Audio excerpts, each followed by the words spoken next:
감사합니다. 오늘 우리 본 시편은 이렇게 시작을 하고 있습니다. 복이 있는 사람은 누구인가? 그렇게 시작을 하고 있죠. 우리가 성경을 살펴보면 모든 복은 하나님께로부터 옵니다. 만복의 근은 하나님이라고 우리가 찬송을 부르죠. 저와 여러분은 하나님의 자녀들입니다. 오늘 저와 여러분의 남은 생애에 여러분의 모든 삶에 하나님 아버지께서 주시는 만복의 하나님께서 주시는 복을 받으시기를 축복합니다. 하루는 미국 시카고에 있는 어느 큰 호텔에 어떤 노신사 한 분이 손님으로 찾아왔습니다. 그는 카운터에서 일하는 직원에게 가서 그 호텔 가운데 가장 값싼 방을 자기에게 줄 것을 요구를 했습니다. 직원은 아무 생각 없이 그의 이름을 물었습니다.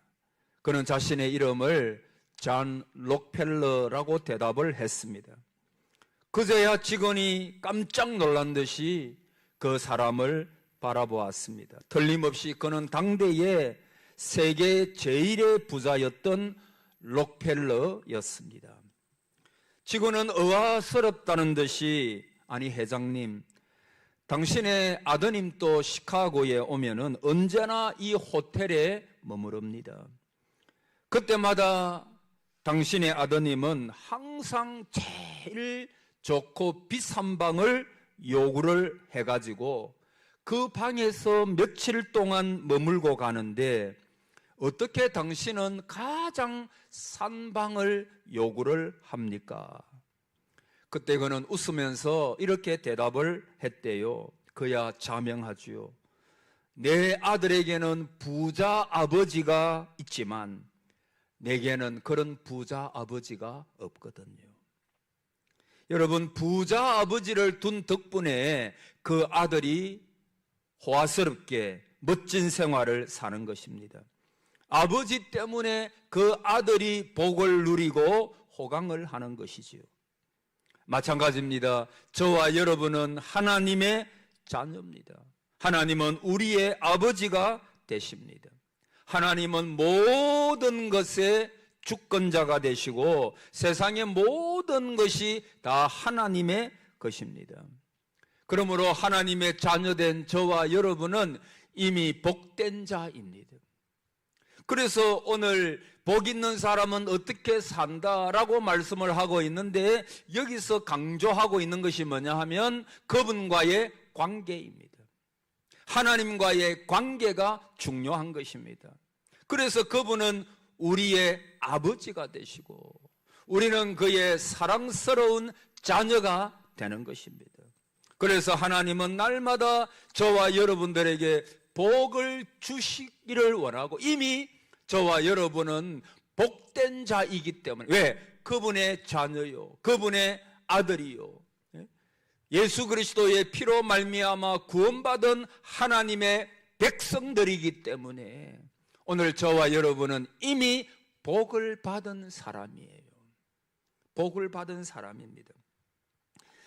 여러분, 누가 복 있는 자일까요? 구원받은 자입니다. 오늘 이 예배에 참석하신 분들입니다. 그분을 향하여 아버지라고 부를 수 있는 저와 여러분입니다.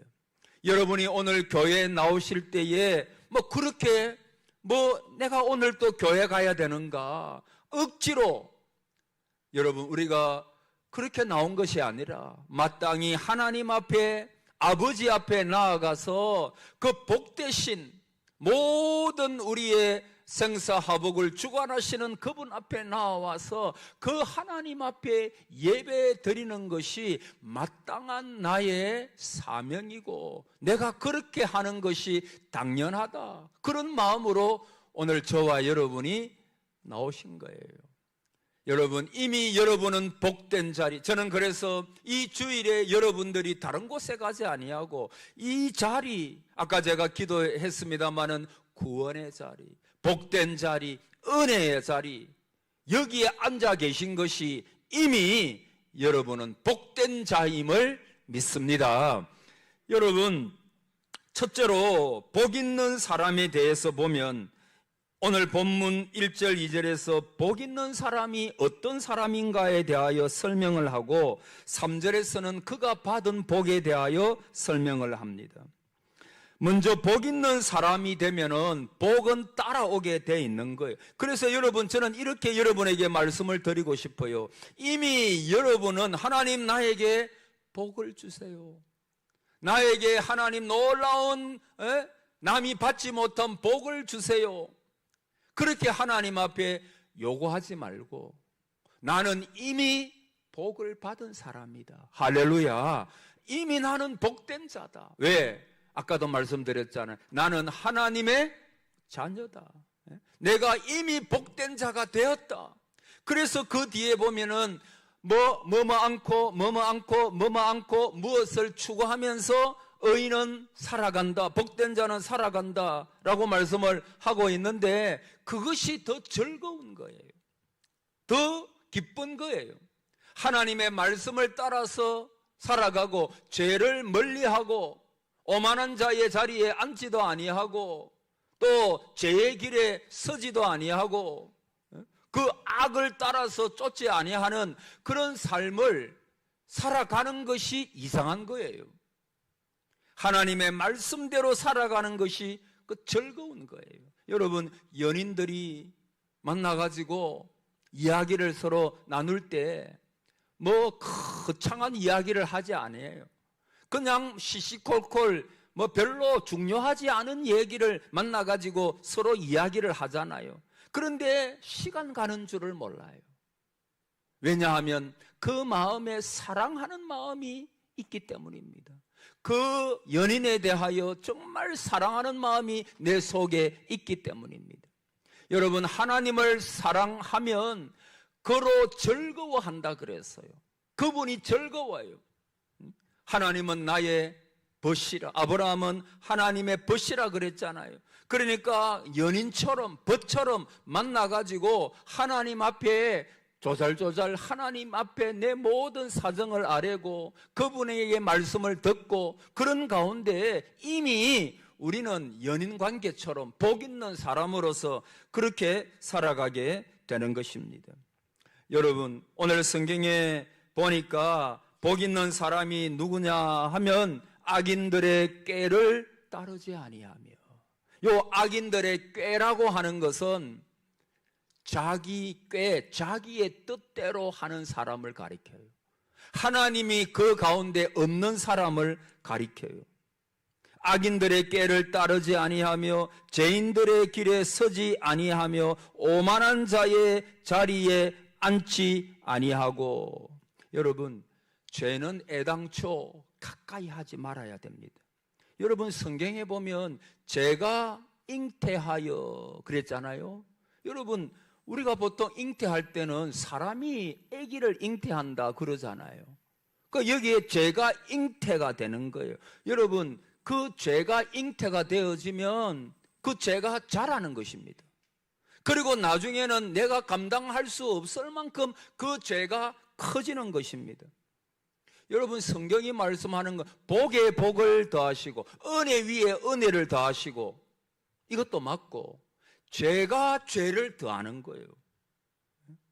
죄가 잉태하면 처음에는 별거 아닌 것처럼 보여요. 근데 조금 지나고 나면 그것이 자랍니다. 그리고 나중에는 그 죄가 우리를 완전히 망하는 곳으로 인도하게 되는 것입니다. 그래서 악인의 꾀를 쫓다 보면 나도 모르게 죄인의 길에 서게 되고, 또 그러다 보면 오만한 자의 자리에까지 앉게 되는 거예요. 여러분, 다윗을 한번 생각해 보십시오. 하루는 이 다윗이 옥상에 올라가 거닐고 있습니다. 근데 저 아래에 보니까 아리따운 여인이 목욕을 하고 있어요. 다윗의 마음에 슬그머니 음욕이 부릴 듯 일어납니다. 여러분, 그때 그것을 떨쳐버려야 했습니다. 그런데 다윗은 그렇게 하지 못했습니다. 신하를 시켜가지고 그 여인을 왕궁으로 데리고 오도록 만들었습니다. 악인의 꾀를 쫓은 것이죠. 여러분, 그 여인은 우리아의 아내 바세바였습니다. 그의 남편 우리아는 지금 전장에 나가가지고 나라를 위하여 싸우고 있습니다. 그런데 이 다윗은 자기의 권력을 이용해가지고 바세바를 범합니다. 자기도 모르는 사이에 죄인의 길로 들었습니다. 그런데 그녀가 덜컥 임신을 하게 되죠. 다윗은 자기와 그 바세바와의 사이의 일을 감추려고 남편 우리아를 전쟁터에서 불렀습니다. 전쟁에 관한 소식을 조금 듣고 그냥 집에 가서 자라고 하는 거예요. 그러나 이 우리아는 충직한 신하입니다. 내 동료들이 지금 전쟁터에서 나라를 위하여 목숨을 걸고 싸우고 있는데 어찌 나만 편히 쉴 수가 있으리요. 아내를 가까이 하지 않았습니다. 어쩔 수 없이 이 다윗은 그 우리아를 전쟁터 가장 최전방에 보내가지고 그가 죽도록 그렇게 조치를 했습니다. 여러분, 악은 그 모양이라도 버려야 됩니다. 그 악과 죄가 내 마음속에 들어올 때에 애당초 그것을 잘라버려야 합니다. 인도 속담에 코끼리는 코만 들어오면 모든 것이 들어온 것이다라고 하는 말이 있대요. 코만 들어오고 나면은 나중에는 막 힘을 이용해가지고 자기 그 거대한 거구 몸을 그냥 집어넣는다는 것입니다. 여러분, 죄라고 하는 것이 그런 거예요. 우리가 처음부터 잘못된 생각, 잘못된 길, 잘못된 어떤 그런 죄된 요소들을 단칼에 잘라버려야 됩니다. 근데 그것을 하나둘 허용하기 시작하고 악인의 꾀를 쫓고 그리고 나중에 죄인의 길에 서게 되고 나중에는 그냥 오만한 자의 자리에 앉게 되는 거예요. 여러분, 롯을 한번 생각해 보십시오. 이 롯은 경건한 하나님의 사람이었습니다. 아브라함의 조카였습니다. 그가 아브라함과 헤어질 때에 너무 동물들이 많고 하니까 이제는 좀 나누자 해가지고 자기가 먼저 땅을 선택을 하는데 어느 땅을 선택을 하죠? 소돔과 고모라를 봅니다. 그 소돔과 고모라 성을 보니까 하나님의 동산 같고 애굽의 땅과 같았다라고 말했습니다. 여러분, 그 당시에 애굽은 나일강이 있어가지고 가장 비옥한 땅을 이야기할 때 애굽의 땅과 같았다라고 말합니다. 하나님의 동산 같았으니까 얼마나 그곳이 살기에 좋아 보이는 비옥한 땅이고 물이 많은 땅이고 너무너무 보기에 좋은 땅이었어요.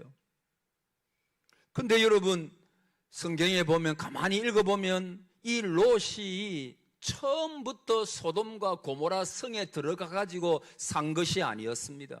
그가 소돔과 고모라 성을 딱 가야 되겠다 생각했는데 영어 성경에 보면 그 소돔과 고모라 성 가까이에 갔다 그랬어요. 가까이. 안에 들어가지는 않았어요. 그 성 가까이에 간 거예요.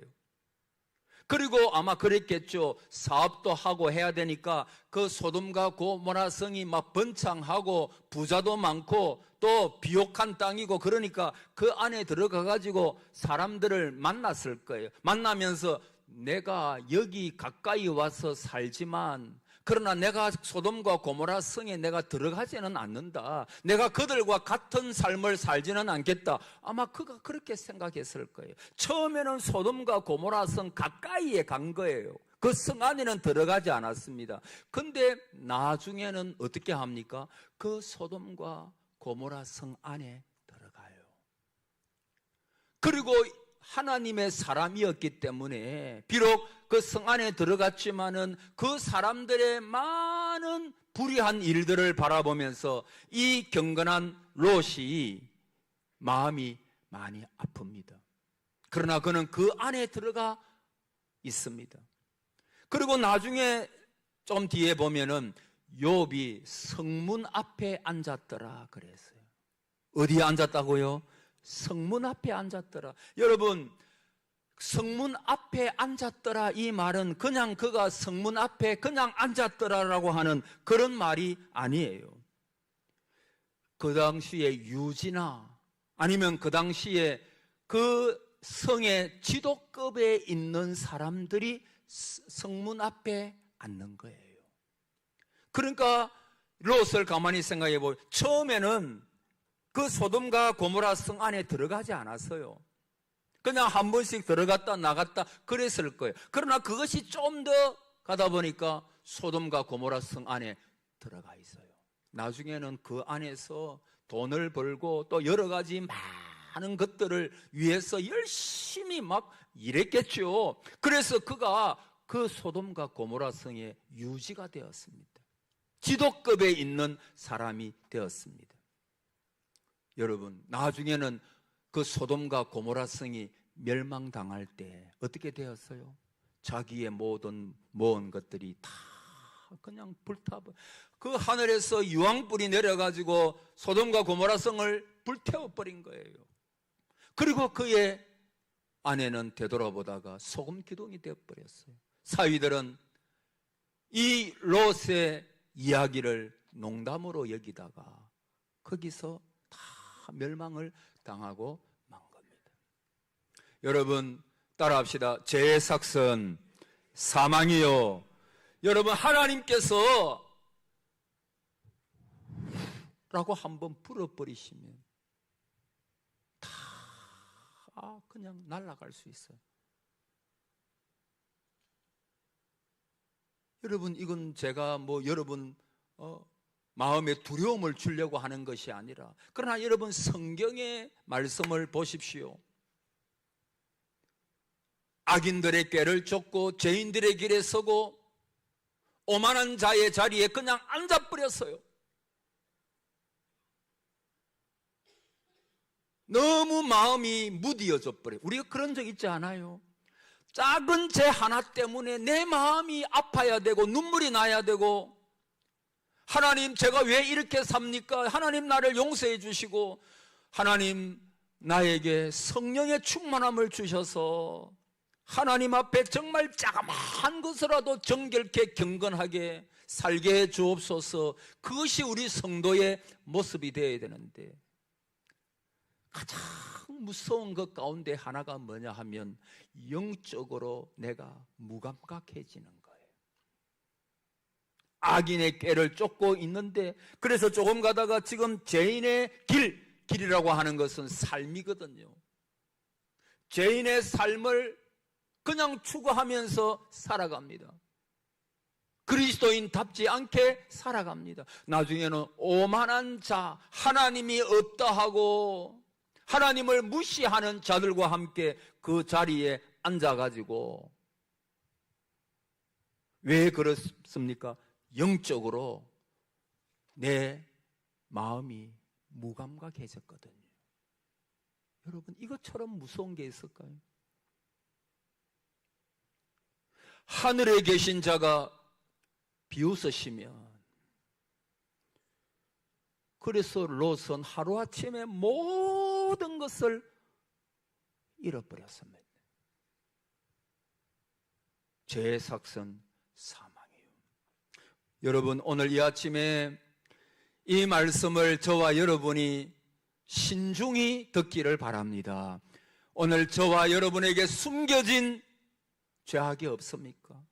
음란하고 부도덕하고 정직하지 못하고 하나님 앞에서 버려야 될 죄가 없습니까? 여러분 성령의 은혜로 끊는 역사가 있기를 바랍니다. 끊어지는 역사가 있기를 바랍니다. 그 길로 계속 가다가는 하나님의 징계가 있을 수가 있거든요. 복 있는 사람은 잘못된 길로 계속해서 가지 않습니다. 돌이킵니다. 회개입니다. 하나님 제가 잘못했습니다. 돌이키겠습니다. 하나님 나를 용서해 주옵소서. 여러분, 악인들은 4절에 그렇지 아니하며 오직 바람에 나는 겨와 같도다. 그러므로 악인들은 심판을 견디지 못하며 죄인들이 의인들의 모임에 들지 못하리로다. 악인들은 그렇지 아니하며, 따라합시다. 오직 바람에 나는 겨와 같도다. 뭐와 같아요? 겨와 같아요.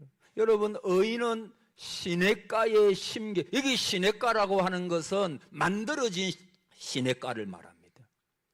그냥 있는 시냇가가 아니에요.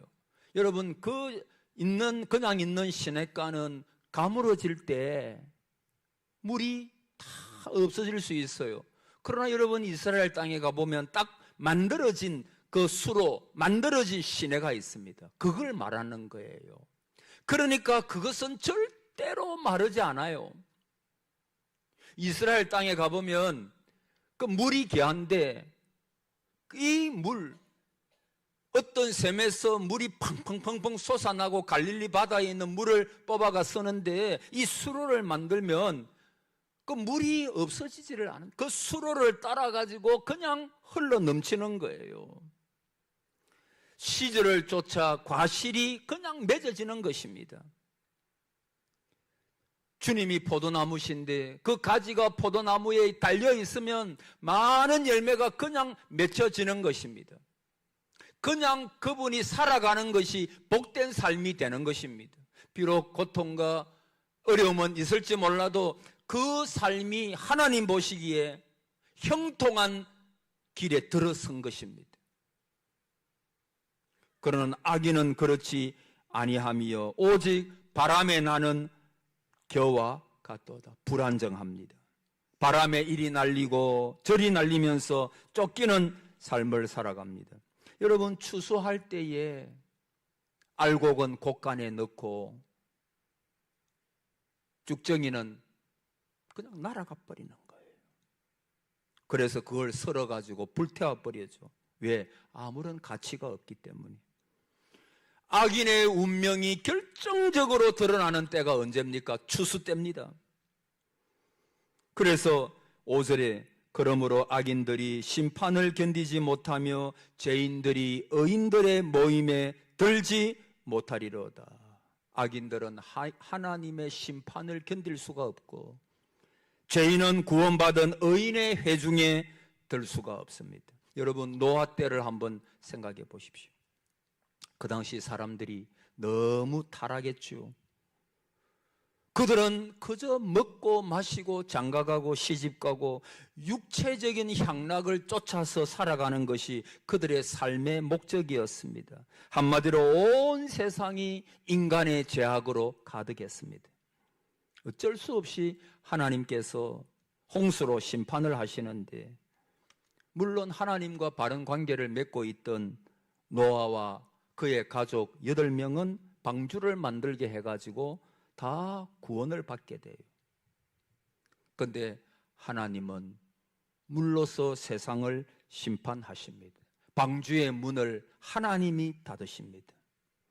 죄악으로 가득 찼던 세상은 홍수로 심판을 받습니다.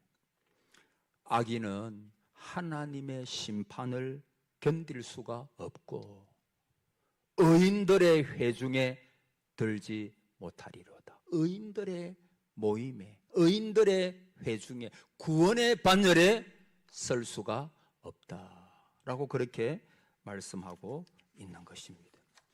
사랑하는 성도 여러분, 악인의 형통을 부러워할 필요가 없습니다. 그들은 다 바람에 나는 겨와 같아요. 하나님의 심판이 임하면 불태워질 겨에 불과합니다. 그러므로 그들의 형통에 부러워할 필요가 없습니다. 여러분, 전에 미국에서 이런 일이 있었습니다. 그 워싱턴 포스터지의 일면에 한때 지미의 세계라고 하는 기사가 대서특필이 됐대요. 그 자넷 쿠커라고 하는 26세 된 흑인 여기자가 취재한 기사인데, 이 지민은 8살 난 소년으로 마약에 중독되었습니다. 상습적으로 마약 주사를 맞아요. 여기자는 그 아이가 서서히 죽어가는 모습을 마치 현장에서 보는 듯이 생생하게 묘사를 했습니다. 온 세상 사람들이 그 기사를 읽고 충격을 받아요.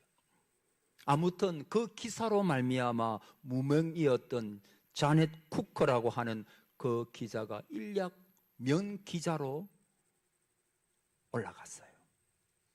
마침내 그 신문 기자들의 최고 명예인 풀리처 상까지 받았습니다. 그런데 이후에 문제가 생겨요. 여론들이 경찰들을 공격하기 시작합니다. 아니, 어린 소년이 그 지경이 될 때까지 경찰은 도대체 무엇을 하고 있었단 말인가? 경찰은 어쩔 수 없이 경찰력을 다 동원해가지고 그 짐이라고 하는 소년을 찾게 됩니다.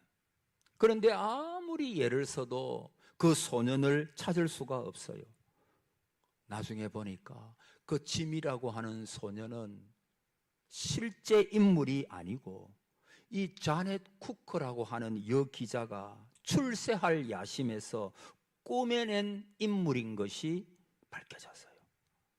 그래서 이 워싱턴 포스트지는 어쩔 수 없이 그 기사가 허위 기사였음을 독자들에게 정중히 사과하고 그 쿠커라고 하는 여 기자는 완전히 매장이 되고 말았어요. 여러분, 악인은 바람에 나는 겨와 같도다. 하나님의 심판은 반드시 나타나요. 지금은 사람들이 모르는 것 같죠. 저도 하나님 앞에서 늘 기도하는 제목이 뭐냐 하면 하나님 앞에서 하나님 정직하게 해 주옵소서, 진실되게 해 주옵소서, 하나님의 말씀을 따라서 살아가는 자가 되게 해 주옵소서.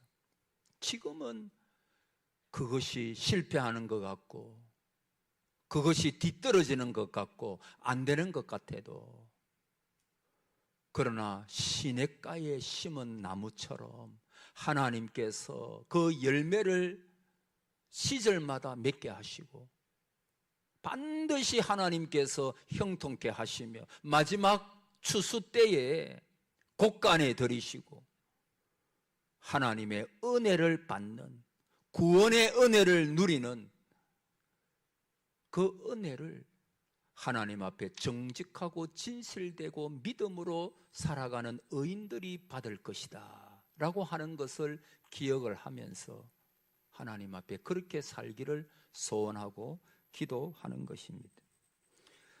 여러분, 무릇 의인들의 길은 여호와께서 인정하시나 악인의 길은 망하리로다.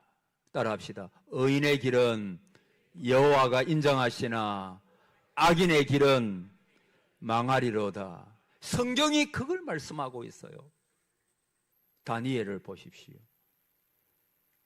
그가 하나님 앞에 기도하다가 그것 때문에 사자굴에 들어가요. 그러나 하나님께서 천사들을 보내셔가지고 그 사자들의 입을 막아버리시고 다니엘을 구출하시고, 그 다니엘을 죽이고자 했던 신하들, 그들이 사자굴에 떨어져가지고 떨어지기도 전에 사자들이 그 사람들을 뼈까지 다 먹어버렸다. 하나님께서 인정하시는 길을 가야 돼요.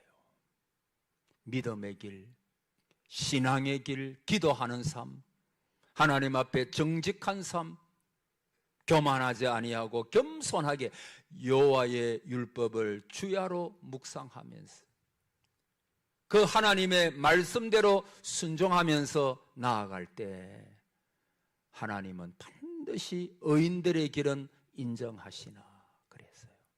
여러분, 오늘 저와 여러분은 이미 복받은 사람인 것을 믿습니다. 이 믿음으로 살아가십시오. 나는 하나님의 사람이야. 너는 행복자로다 그랬어. 왜 행복자입니까? 하나님의 자녀요, 하나님의 복받은 사람. 우리의 모든 삶의 길에 하나님의 은혜가 함께 하시고 영원히 그 하나님의 돌보심이 함께 있기에 이미 우리는 복받은 사람이에요. 그래서 우리는 하나님 앞에 기도하기를, 하나님, 복을 받은 자답게 살게 해 주시옵소서. 이것이 저와 여러분의 기도 제목이 되고, 하나님 앞에 이미 복을 받았으니 그러나 더 믿음으로 삶으로 더 하나님 주시는 복을 받아 누리는 그 은혜가 있기를 주의 이름으로 축복합니다. 아멘.